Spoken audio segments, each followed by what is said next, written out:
Alright, if you haven't seen my other videos on these Ford or Mercury passenger car exterior color books, I recommend checking them out.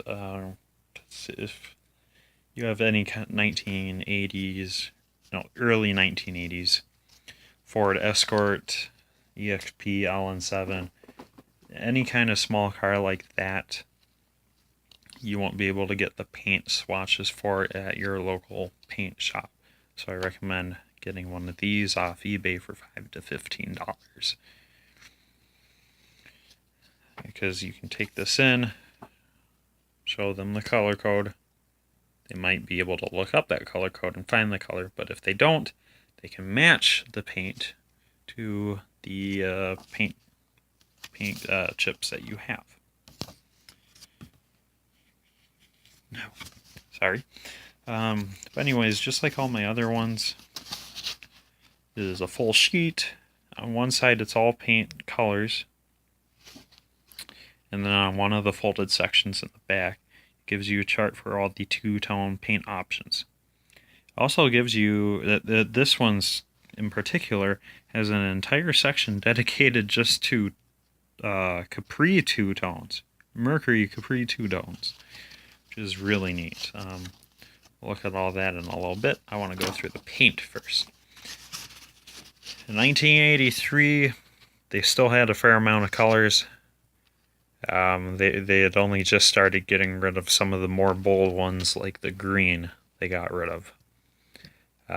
Blue would be soon to follow, and the yellow, and eventually the blues, the bright blues, pretty much getting it down to just neutrals, browns, beiges, and then different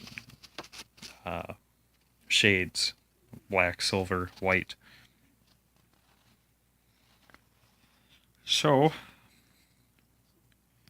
let's see, we'll focus in here. You can get these colors on LN7. This is the Mercury Charcoal Metallic, which is a pretty big metal flake, silver. You can get black on every car. You can get silver metallic for your LN7.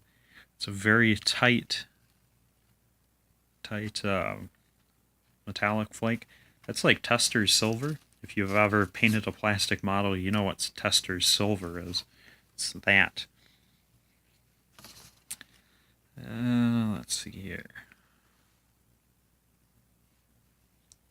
And then you got some non-metallic flake colors. Got some that are just low content.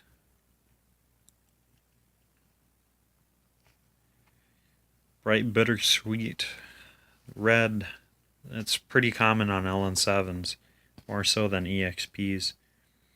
It's more of a tangerine color. When you put light on it, from far away it looks red, but if you get up close and put some light on it, it's got a hint of orange and a little bit of salmon. So to the naked eye on this chart, it actually looks tangerine-ish. But through the camera here, it's just red. You can see a bigger difference when I put it, when I include the bright red in the same frame. Come on now, there. A big difference. The red on the bottom is like blood, and the red up top is kind of a little bit of orange in it. Yeah, going down. Here's most of your blues, but none of those threes are for LN7s. Light Academy blue, I almost made the mistake of painting my EXP that color, because in certain years, that term, Light Academy blue, had a fair amount of metal flake in it, like that dark blue metallic for the Zephyr. But you can see in 1983, there is no metallic flake. It's navy blue, pretty much. Light Academy blue, Academy Navy. You know, you can put two and two together. Beige and cream. I hate beige. I hate cream. I don't mind brown if there's metal flake in there.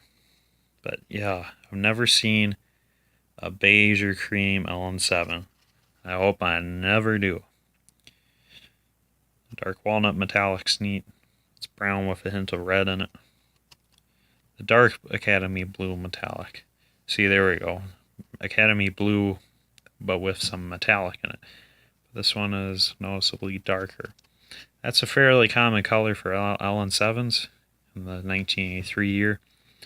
It'd often be painted with primarily in that color, and then they'd have the middle section of the car painted in a lighter blue, like Academy blue or something. It was a weird scheme, but it was unique. Not too many other cars in the world were like that, but fairly common paint job on LN7s. Dark teal metallic. Yeah, I wish they'd put that on every LN7. That looks spectacular. The yellow, they changed a little bit in the camera. It's coming out a little bit orange and pasty. But it's supposed to be just a shade lighter than Crayola yellow. What you'd color the sun. French vanilla metallic, very common for LN7s in 83. Very common. Dark Cordova is pretty cool. That would have been neat to see on an EXP. And then there's white, which is not too common on LN7s. You'd be hard pressed to find a white one with a black bottom. And then the last of the standard colors are these. Is the brown and tan. Ick. I've never seen a tan LN7. Ugly. Alright, and then they got Glamour Paints, which are you have to pay extra for. But they have a little bit more clear coat treatment. And more metallic flake. And then there are what they call the clear coat paints. If you've seen my 1983, I think it is, Ford exterior passenger paint colors book, their clear coat paints are only for Escorts. Well, likewise in the Mercury catalog, these are only for Lynxes. But they're really cool. They're really bold. They're really rare because you'd have to pay extra for them. But who would buy a jazzed up Escort, you know? That's an economy car. Not too many people are going to spend oodles of money on it when they buy it new. But the ones that do, they look spectacular. Yeah, so here's all the spendy colors you can get on your 83 Mercury. Desert Tan Metallic. I've never seen that on an LN7.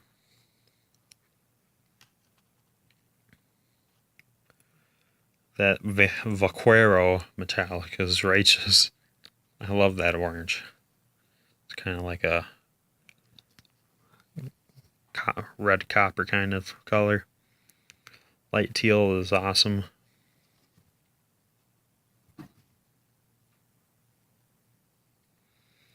And then Light Academy Blue Metallic. Yeah, that's almost what I had my EXP painted. Glad I didn't. My color is much different. But I'd live with that. It's a nice color. It's just not right for my car. And then, like I said, here's your two-tone chart. I'll refocus here. Let you soak that in.